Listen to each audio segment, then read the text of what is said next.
My name is Maria Kent Beers, and my co-host Rachel Martinez and I are pleased to present Remember Me. This podcast is dedicated to preserving the memories of those diagnosed with FTD. We hope this episode leaves you feeling more connected, provides a deeper understanding, and allows you to learn to accept the good. Always, always accept the good. This is Remember Me. So calm. This is who I am, where I come from, still in my bones. Today, we are so excited to have Lauren from the Sister Project blog. Lauren runs an Instagram page and a blog with her sister, Michelle. It's all about having a cozy hygge life. Hygge? Yes. And so well-rounded in all the different topics that you talk about. But for me, it was just so powerful to see people actually talking on Instagram story about your mom. Mm-hmm. So you guys were just a total godsend, and you're definitely those people that I follow on Instagram that I feel like I know. So amazing that now we're doing this podcast and we can have you on it to share your story. So I feel like this ends up being a therapy session. I have Kleenex just in case. Oh, good. Okay, you're prepared. That's really smart. I should have I use my shirt. Little hanky. Here, I'm giving you one. Perfect. So this is your version of the story. So I know we're going to have Michelle on as well, but we'd love to hear from your perspective, when this all started for you, what you were seeing. Absolutely. Well, first of all, I want to thank you guys, you ladies both, for starting your podcast, because this is such an important topic and a lot of people don't know or hear about FTD. It's funny because when people are like, what does that stand for? We refer to it as frontal temporal dementia. Is that how you do too? That's what I say. Yes. I kind of, sometimes I say degeneration because I guess that's the more appropriate, but I feel like nobody knows about this. So you got to throw in the word that people know. So exactly. I hear you. And so I just feel like it's really important that we do keep talking about it, even though our mom is no longer with us. Her spirit and who she was such an amazing person. So thank you for giving me this opportunity just to even talk about her on a platform like this. We're so excited.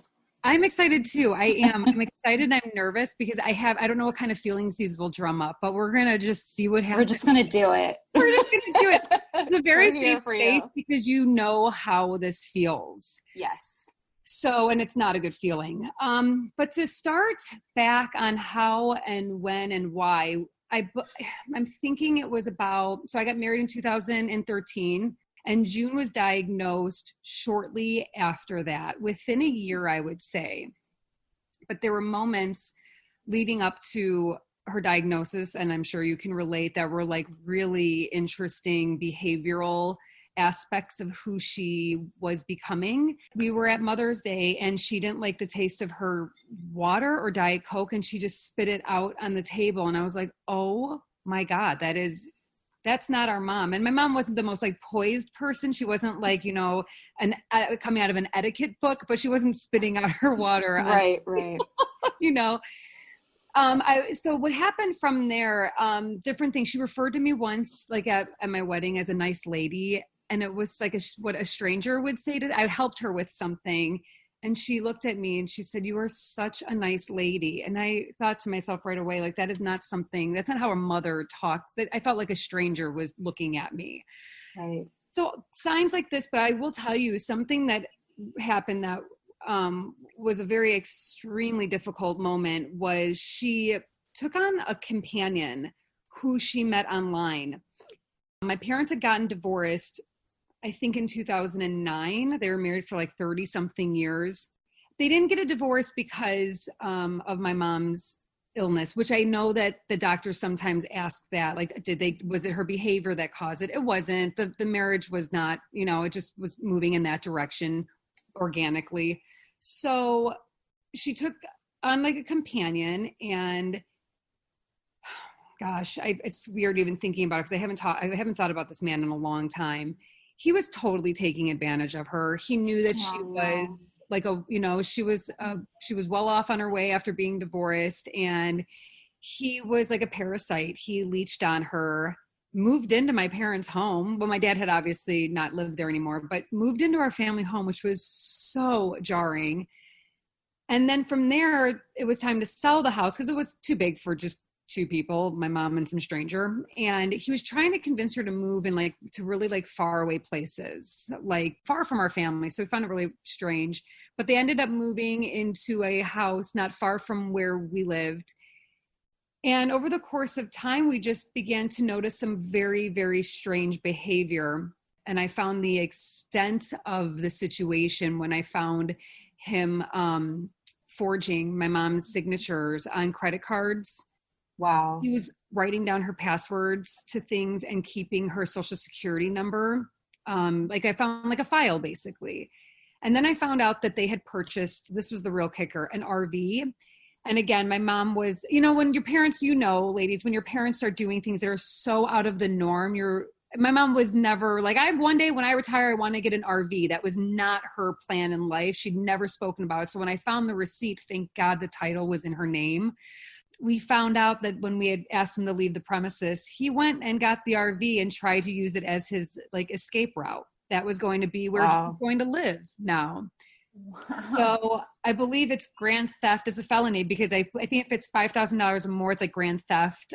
So there was a warrant out for his arrest, and we had him basically like chauffeured by the police to come back to the house and return this RV that we were not planning on keeping. We just wanted it to sell it and get rid of all of these horrible like artifacts of the situation. With all of these different personality changes that we started to notice amongst so many other, these are just the ones that are like coming at the top of my head. We did take her into a psychiatrist first, and then a neuropsychiatrist, and then to the neurologists at Northwestern, who diagnosed her with FTD and told us that there is nothing that they can do to help us. Yep. Michelle all hangs, and it's not a bad way she hangs on, but she always remembers and she talks about it. Michelle's my sister. They said that we just hope that you have money. You have some sort of amount of money because she's going to need care, and care costs money. And they left us with a couple pamphlets and sent us on our way. And that is how we found out that June had FTD. I mean, the bedside manner is just like, hello? Like, it's obsolete. What? Yeah. Oh, it's unbelievable. I'm so sorry that you guys had to go through that. Same. So what happened next? Did you end up getting her into a skilled nursing facility, or Good what question. was? We didn't know what to do. We were like, oh my God. And my mom, okay, so I'm going to share this too. My grandmother, her mom, it later in life suffered from dementia. And I'm talking like in her late 80s. My grandmother died at 86. It was a very similar death, but maybe my mom knew that there is something there. I don't know that it's in our family, but my grandmother, her situation was so different than my mother. My grandmother was getting old. She thought my name was Helen and I was her best friend. And she spoke mostly to the end. Whereas my mom, she went nonverbal probably like 2 years before she passed. With the reason why I'm telling you this is because she would always say, like, just whatever you do, do not put me in a nursing home. I don't think we would have, under the circumstances that we were able to not. Had we had to, we would figure out what we had to do. But our situation was as such, we were able to move her out of the scary house that she lived in with that scary man. And Michelle actually led our move from our mom going from one house to a house that was like a block away from Michelle's house. She found this adorable ranch. She made it all handicap accessible. So we moved her, and then it was the hunt for the caregivers, which, gosh, it's funny now that I'm starting to think about it, the ups and downs looking for the right person to care for your loved one is not always a cakewalk. It's not easy. No, it's not. Especially when they're younger, but they need some of the services that, like, 80-year-olds need. It's terrible, but go on. Sorry. No, don't be sorry. But I wanted to mention too, that at the same time when my mom was being diagnosed and we were making this big change in our lives and coming to terms with our new reality, I did seek help from a therapist. And I can't advocate that enough because he was so real and honest with me.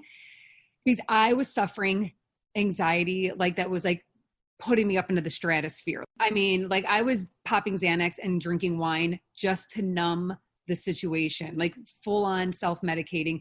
And my thing, I would go there. I'm like, oh my God, am I going to get dementia? And what's this? What's going on? And what I loved about my therapist, that he like took a little, it's like he took a wand and like poked me over the head with it. He's like, you don't know if you're gonna be married to your husband a week from now. Like you can't. And I'm like, okay, well, wow. Okay, thanks. Whoa. He seems so nice on Instagram. But I know he's so lovely. No, but what I loved about him was he was like, you can't put all of your worry eggs in one basket and sit for the remainder of your life and worry about something A, you might not have control over, and B, you don't know. It's an uncertainty. Every day brings more uncertainty. And that's just the reality of our situation. I can't put that worry all there. And he really helped me deal with that because I was losing. And he told me, I asked him, I said, I need tools. What am I supposed to do? How do I turn this off that's going in my head? How do I think happy thoughts? And he's like, Lauren, it's not about thinking happy thoughts. You need to stop your brain from thinking, period. And that's when I got into meditation. And that's when I realized that is actually exercise for my brain. So I've started implementing that as just my own tool. But I'm sorry, I lost track. We were talking about her care, right? Right. But I think that you just went on to a really excellent topic, because I think anyone who's listening to this that is going through the situation that we're all under a crazy amount of stress. I've benefited so much from a therapist. I think we need to do a side episode on this if you want to come back and chat with us about that, because I think this is something we could really tap into, like our strategies for coping. Great idea. This is going to be awesome. I'm very excited to learn any tools to help us just get through the day. To get out of here. This is where I need to get out of, right up here. Like, and just be somewhere different. Goal. And that's the goal, is to get out of your head and into the world, to get into your life. But back to the care. Yes. Yeah. The caregivers. So the gals that we went through an agency, and then we went through Facebook, and we did, the good old fashioned hunt. Does anyone know of a caregiver? And we ended up with two amazing ones, Zena and Flora, and they were opposites in the way that they cared for my mom. Flora was a little bit more, she was younger and more energetic and a little bit more like, come on, June, and just like would spank her and have fun with her. Xena was a little bit more like kind of militarist, I feel like, she was very like cut and dry, like black and white, let's get her up and down, and would exercise her. They both had such wonderful tools that they used to help care for June, which made a world of That's amazing. That's amazing. Yeah. We had to fire some people because they were idiots. Yeah. Mm-hmm. Honestly, it was because they were bad caregivers. Zena and Flora, you give them a person that cannot move a single muscle, and they will take care of them like they're doing it themselves. So I feel like we were just really, I don't use the word blessed ever. I never use it, but under these circumstances, I'll throw that out. We were blessed to find them. We joke, but not really, that they were like our earth angels. Oh, they weren't scared of the disease. They didn't fear it. They were there to help make June's quality of life optimal. And they did.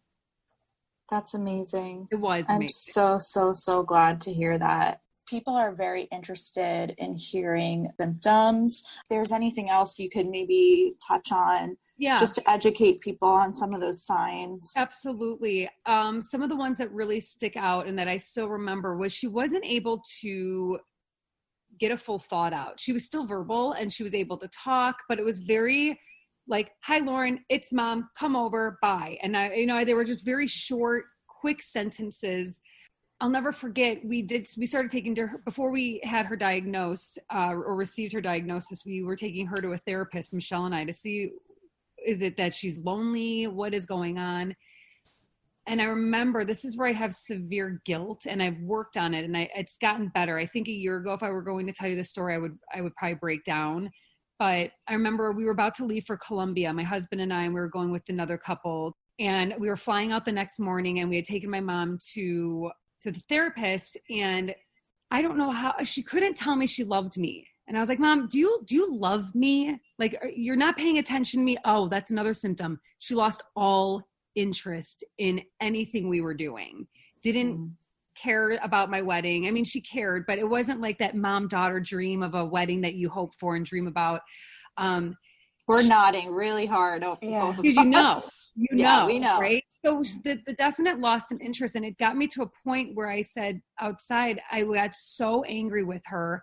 I like slammed my hand on the car. I can almost remember burning. I hit it so hard. And I said, would you even care if my plane crashed tomorrow? And this is before her diagnosis. So I didn't know she was sick yet. I thought she was just maybe being a butthole or something, like we thought she was an alcoholic. We thought maybe she was popping pills. We were hoping that was the problem. And we were trying to find it because this was the worst case scenario was FTD or any form of a neurological illness. And I remember her, after I said it, she kind of like shook and she's like, I of course I do. And she still even couldn't say the words, I love you. I remember leaving and having horrible, horrible anxiety. Yeah. So things about her not being responsive to big events and things like that happening was very upsetting. Another one, Maria, the overeating. Oh my God.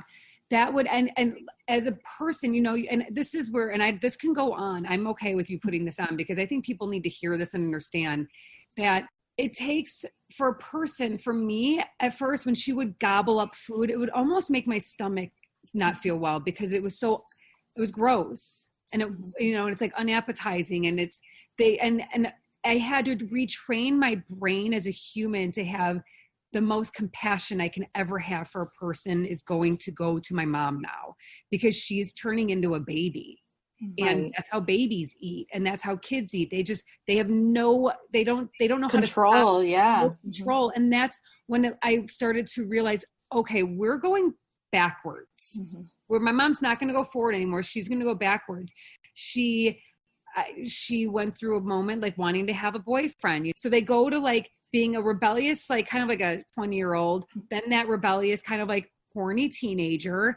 And then they go into like being a kid, a toddler. And by the time my mom died, she was a newborn again, and that's just really, it was like laboring her back to where she came from at the end. There was something I wanted to make sure that we get in here.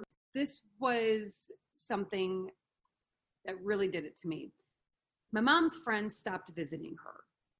That is what hurt me the most. And I know, and this makes me so sad. I don't know why it hurt. This makes me so sad. But, you, as a friend to someone, just because they become sick doesn't mean they're not your friend anymore.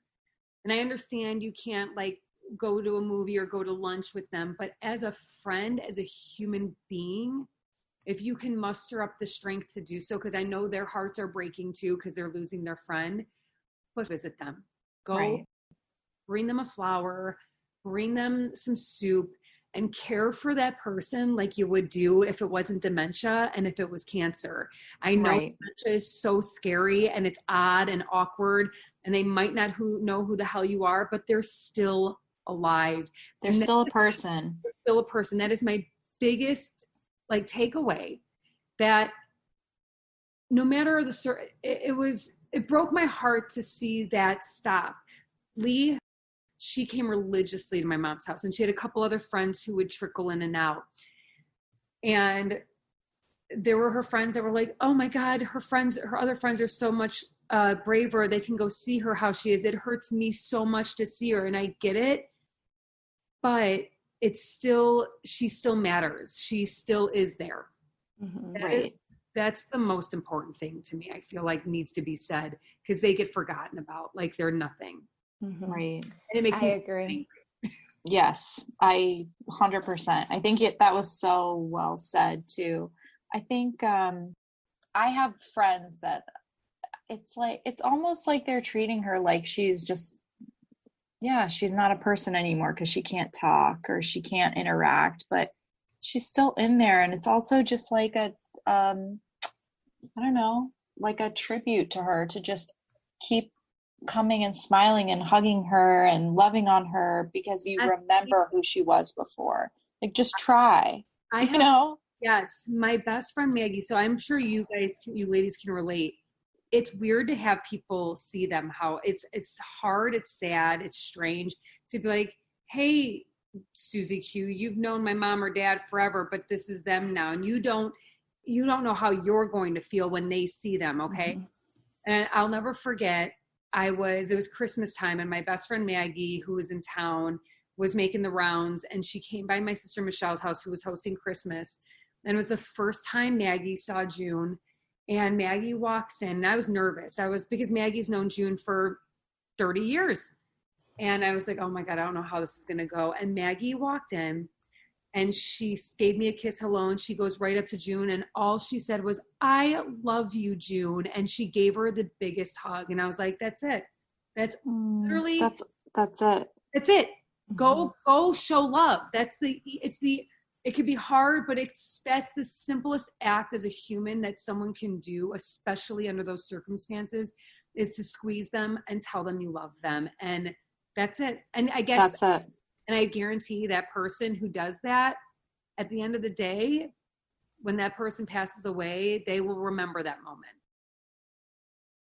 I think it would be important, and I think it was you, Maria. Yeah, it was, who said, I get nervous thinking about the death. Like, what am I going to do? What is it going to look like? How am I going to feel? Lauren, do you feel comfortable talking about June's kind of final days and what Absolutely. It looked like? Okay. Mm-hmm. Absolutely. So she passed away on April 19th, 2019. So last April. And okay, so that's April, March. In about March was when a big change happened. So her caregivers would take her for daily walks, many, many walks, like 1 a.m, 2 p.m, and 1 in early evening. And I believe my sister Nicole was driving past the house, because they all live in the same neighborhood. So a lot of drive-bys, a lot of, quick stops-bys and whatnot. And she found my mom and Flora struggling at the end of the driveway. My mom could not walk anymore. Her legs were not, I think her brain had finally gotten a message to the legs that was like, I'm done and we're not going to walk anymore. And to me, right away, that was a sign that she was starting to die. I just felt that. I knew it, because once you can't do those regular things you do, that's it.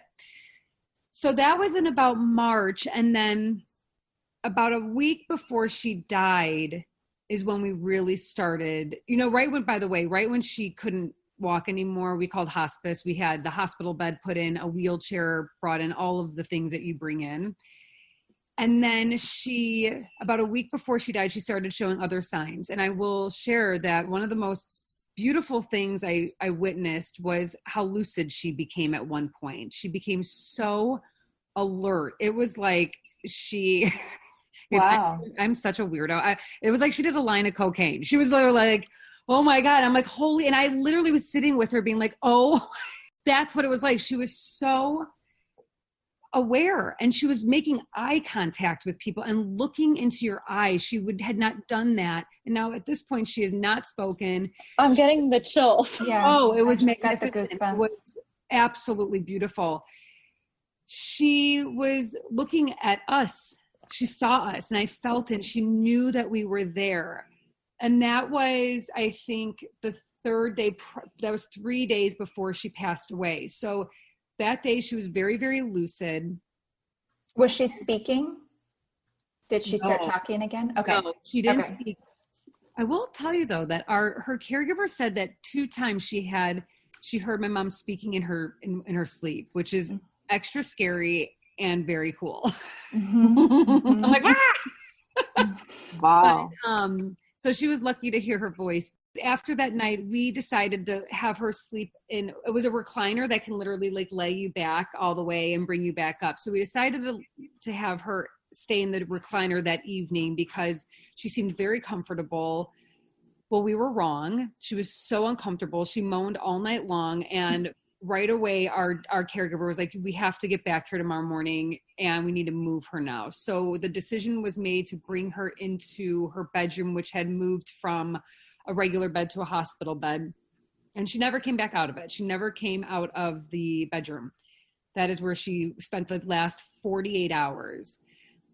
Her last meal, though, was really special. A friend of ours came by. They knew what was happening, and she brought over randomly avgolemono soup. Are you familiar with it? I'm Greek. I know what that is. It's one of my faves. June was Greek, and what? She's my people. Your people. You know your people. And June loved avgolemono soup. So for those that are tuning in, egg lemon soup with rice, the best. It's comforting. It's so comforting. And Jen, our friend Jen Dina, who brought this, had no idea that was June's cup of tea.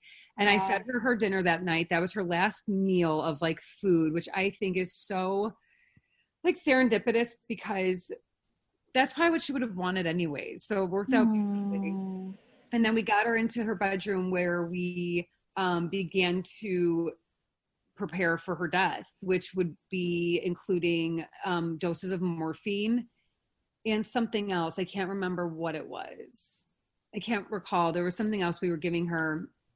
But we made that decision as a family because she was in pain. She was like curled up like a ball and holding on to the railing of the bed, like white knuckling it. And it was our decision that we thought that if we gave her something that made her feel more calm, I think we were giving her something for anxiety or psychosis or something. I can't remember. And of course, morphine for pain, that she would be able to lay down at least and be on her back and rested, which it did get to that point. So it took a little bit though, because she was, I don't know, it was almost like she was holding on to something, maybe her life, maybe her situation. And then Michelle and I and her caregivers, and I don't know if any of my other siblings stayed over. And I think Michelle did too. We slept there. So we slept for the 2 days there with her. And I have to say that it is to this day the most beautiful experience of my entire life. I know that sounds really strange, but I think being able, I look at it like my mom brought me into this world and I was able to be there with her to help her out of this world. And she needed help. She wanted to hang on. June wanted to probably have like one more Miller Lite, one more cigarette. She loved smoking, but she was surrounded by so many people. It was weird. We had like a living wake. People just started coming over because June always had people at her house. Like, to know June is to know that you ate her good food and you could sleep anywhere in her home and she would basically mistake you as one of her own children. So all the people that she did that for came to say goodbye. And we had a bonfire going in the backyard because that's something else she liked. She liked her little bonfires. People were out back drinking Miller Lights because that's what June loved. And it was very somber. It wasn't a party, but it was a bit of a celebration of the end of her life. And she passed away, on the 19th of last April. I was holding her hand. We were all there, and it was, it was really special. I didn't know what to anticipate. I was with my grandmother when she died. I was doing the same thing for her that I did for my mom, wiping them down, and you just make sure that they're clean. We gave her one last bed bath, which was wonderful. We cleaned her prior to her dying, of course, and just got her as cozy as can be. And I will also share something that is so special. She would do this thing while she was dying. Again, my mom was not making movement. She was not, by the time she was in her last months, she wasn't waving at us anymore. She was doing minimal physical movement. Right. Except for going to the bathroom, wash, eat, and we were spoon feeding her. She was in her bed, you guys, and she would lay down, her eyes were closed, and she would reach up. She would reach up to something, and then she would be dramatic, and then her hand would fall on her forehead. Like a Hollywood starlet. You know what I'm talking about? I love that. She was surrounded by everyone in her family, and it was magnificent. Thank you for sharing that. You're so strong and you're so well spoken, but I really want to thank you for doing it. I know thanks for letting Must have- thanks for letting me talk about it. I think it's very important to remember people's lives, and death is a part of being alive. I mean, that is what happens to all of us. And Right. some go earlier than others. Some smoke cigarettes and drink a bottle of vodka every day and live to their 95. I know. Yeah. How do they do that? I don't know. But I think that it was honestly the most beautiful experience I've ever had with my mom. I'm so glad. I'm so glad. Yes. Same. It was beautiful. Okay, well, let's shift to life a little bit. Tell us a little about what you know of June. If you could describe her personality, what was she like? Well, as a mom and as an adult, she was very honest and open. She would tell you, she was the type of gal that was like, she'll tell you like it is. She was a straight shooter. And she was exceptionally welcoming. She was a very kind and compassionate person. I think she also had a bit of like a bite to her too, not in a bad way, but she was, I think if you got on her bad side, you maybe remained there. We joke that June sometimes held a grudge, but we all. I feel like when you have 5 kids too, you probably don't take any bull. No, she didn't. She was like, you're an asshole. And Yeah. not being I don't have time for this. Bye. But she was wonderful. She spoiled us. She loved us. She made everything so special. I growing up, my birthday is on October 23rd. And so every birthday was like a Halloween extravaganza. She would bake my pumpkin cake for me. We'd all dress up in costumes. She would decorate the house. So she really knew, she had a knack for making you feel special, welcomed if you weren't part of the family, but making you feel like part of the family. And she was a really good cook. And, she, like I said, she just loved to have fun, laugh. She had a really big, loud laugh. I think mine is turning into hers a little bit, where when I laugh, sometimes I'm like, oh, Lauren. That's like that raspy, like reaching for air. But as a kid, my mom was an only child. So, and I don't know, I don't know a lot about my mom growing up. It sounded like she had a little bit of a sad upbringing. Her parents her father was Greek and her mother was Russian Jewish, and they were interesting people. They were wonderful grandparents. But when she was growing up, they had a restaurant. So she spent a lot of time being taken care of by her aunt and uncle, who spoiled the hell out of her. So they loved her to pieces. They would give her like random pets. She had like a German Shepherd, a rabbit, as a little girl. And then growing up, my mom was, I feel odd saying this, but I'm going to anyways. She was stunning. My mom was absolutely beautiful. She was like a model. She looked like a young Raquel Welch. I think she was being scouted to be a model. I think she would have definitely had a career in fashion or as a model. Her father thought her father was very old school.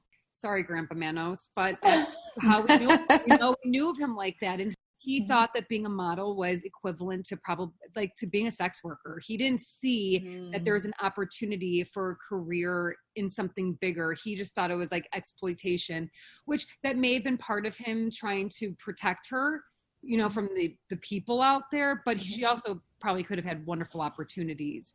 And it sounds like she probably could have handled herself. That too. Okay. And was this all in Chicago? She grew up in Chicago? Yep. She's from Chicago. I think she went to Roberto Clemente. I don't know if it still exists. It's a high school around here. She would share that she would get beat up a lot by girls. Like I think she was kind of a little bit of a loner too, you guys. My mom was interesting. I don't really know that much about her as a young woman. I'm not quite sure how her and my dad met. I think maybe it was a blind date. I'm going to find out tomorrow when I see my dad. And then, she just started having babies and had a lot of babies. I think she wanted to be a mom so bad that once she started having one, she had 4 more after that. And that was her life. Her family and her home was who June Massarella was. And that's the extent. That's really how I know my mom is obviously is my mother. I don't know. I wish I knew more about her, but I don't know any of her old friends from growing up, and she has no family members. So her legacy for her kind of ended when she passed away. But now she's got 5 kids, which I think part of the reason why she had so many was to build another tribe of people. Right. I think it's so beautiful now to learn more about June, because it's obviously influenced your blog with your sister and that cozy feeling and home and being together. Do you think of that as kind of a tribute to June? Oh, 100%. That's how we joke that our home, it was a big red brick house with a white porch with the white pillars.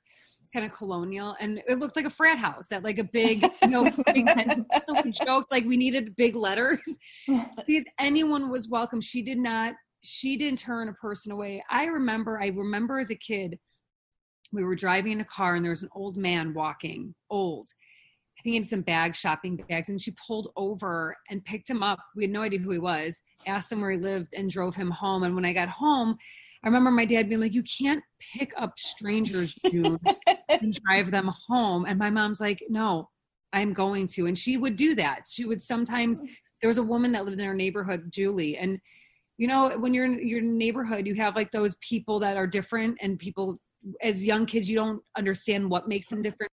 June would pick her up and help her home sometimes because Julie was like a loner. She was an outcast in our town, and she was, quote, weird when she was probably just not all that well.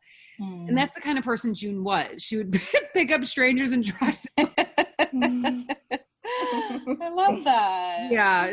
Yeah. How do you think that June would want to be remembered? Oh, man. I don't know. It's probably hard. I couldn't do it. I think June would want to be remembered as doing her best. This makes me sad because I know that I think she had kind of a shitty childhood growing up. And I think she wanted to give her kids everything that she didn't have. And she did. She gave us, listen, I can only speak for myself. I don't know how my siblings feel about my mom. And I can only speak about how I experienced my relationship with her. And she gave me a very good life. And I think she'd want to be remembered as she did the best that she could under all circumstances. And that she loved life, and she loved her family, and she loved her friends, and she made everyone feel welcome because just how she was. She never discriminated. She never spoke poorly about anybody, where they came from, what color their skin was, nothing. She was not like that. She was open. Her heart was big. And I think for sure that she just did her best as a mom, a wife, and a human. That's beautifully put. From the heart. Sorry to make you cry. Don't be. Crying are tears of truth. Yes. That's right. It is therapeutic. I feel like for so long I've just tried to be so strong, and this is really sad. It's so sad. This is really, really sad. Mm-hmm. It is okay to cry. People don't give other people the space to do it. Like when I get emotional, either with my kids or whoever, both my kids look at me like, Mom, what, are you okay? Like as a young child, they're already conditioned. Like, I don't want to see mommy cry. Why is she crying? Now, which I love, but I also don't. When I see my dad, he cries. He does? Mm-hmm. Either on the computer or when I went down to visit him through the window because I can't see him with COVID. And he was just, he couldn't. Incredible. I know. But so it's also like, emotion? What? Do you have emotion? Yeah, I guess so. Was he not verbal? He does not move at all. Like the same, they were like, put your hand on the glass. And he could not lift his arm. He cries. Like when we FaceTime and I'm like showing the kids and he is bawling. Wait, that is incredible. That is incredible. And I feel so connected to him.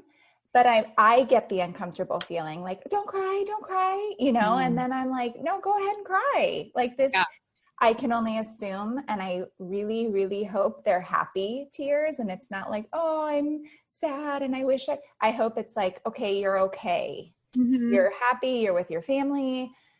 For whatever reason, he's holding on still, which, okay, but also just let go of the handrail, just do it. Yeah, we were in the same space with June. It was to a point where, I mean, there's no quality of life. She's right. Zombie. I hate saying it like that, but she was a zombie by the end of it. Right. And there is a relief after they die. There is. And there's a heartbreak, and it is so sad. And because you're grieving again, I will say that when when our parents were diagnosed, you're grieving the loss. Oh, yeah. I thought, I was of the mind that when June would die, I was going to be like, whoo, that was hard. Oh my God. Okay. Well, now we can move on. And that's not the case. You are grieving them again. So that's why dementia is a real kick in the D, because it gets you twice. It gets you when you're like living life and everything is seemingly fine. And then there goes our parent or loved one. And then again, when they die. And so the good thing is, ladies, is that we are so resilient as humans, and you guys are mothers, and you can handle this. We all can.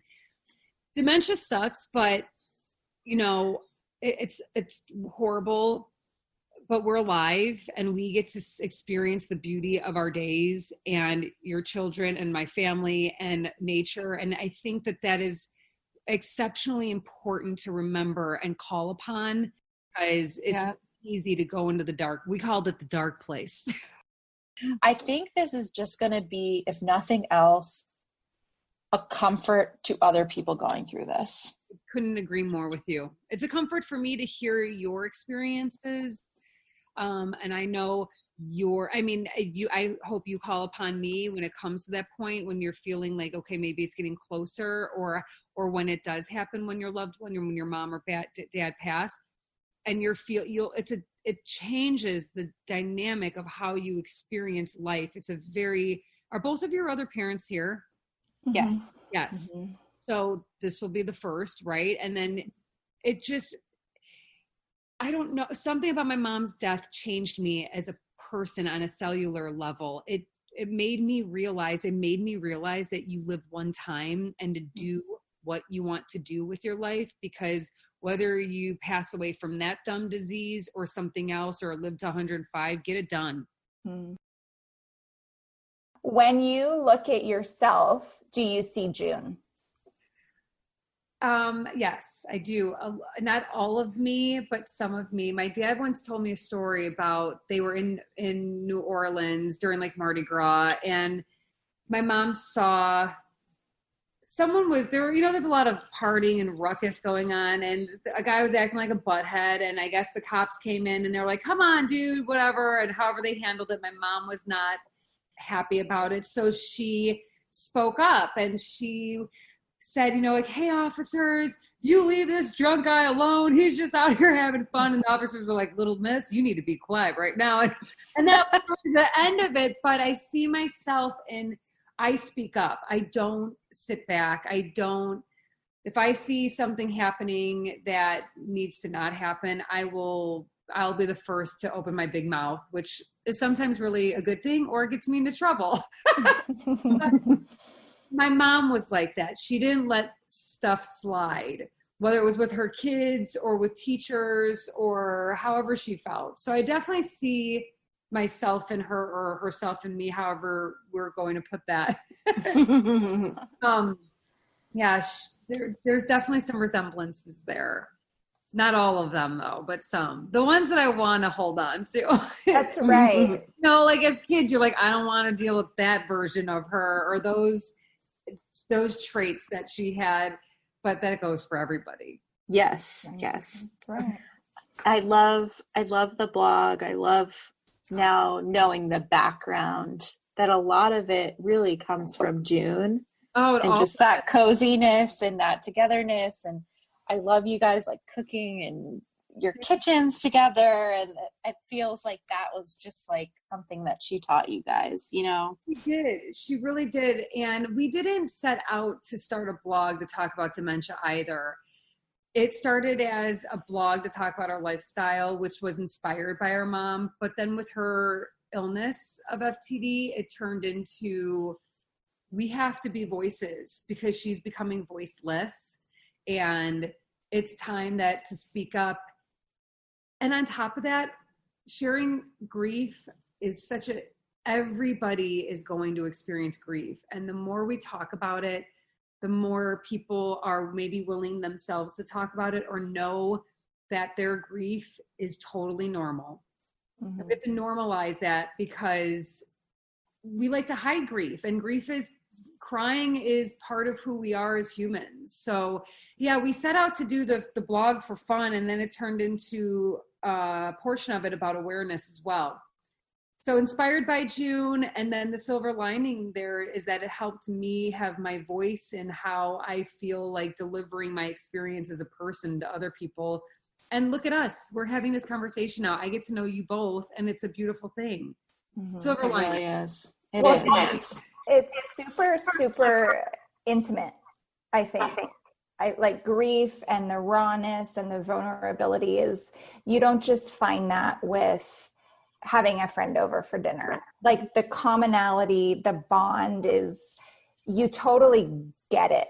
I just like the intimacy, I think, is so hard to find and allow, because in our society we're busy and we're doing this and we're here and we're doing that. But when you can sit down and be with your grief and with the rawness, that intimacy is unlike anything, I think, that we find. Yeah, I feel like we've become good friends over what, Rachel? A month or two? Yeah. It's just like that instant bond of just sharing this crazy, vulnerable experience. I feel this is very Hygge or Heige or Hygge. I literally wrote it out. I did that too. But that's what this is. It's the practice of Hygge, or trying to dive into that lifestyle, is making these human connections. Hygge can be very individual and be very alone, and me going to nature and reading in the park, to me, that's very Hygge.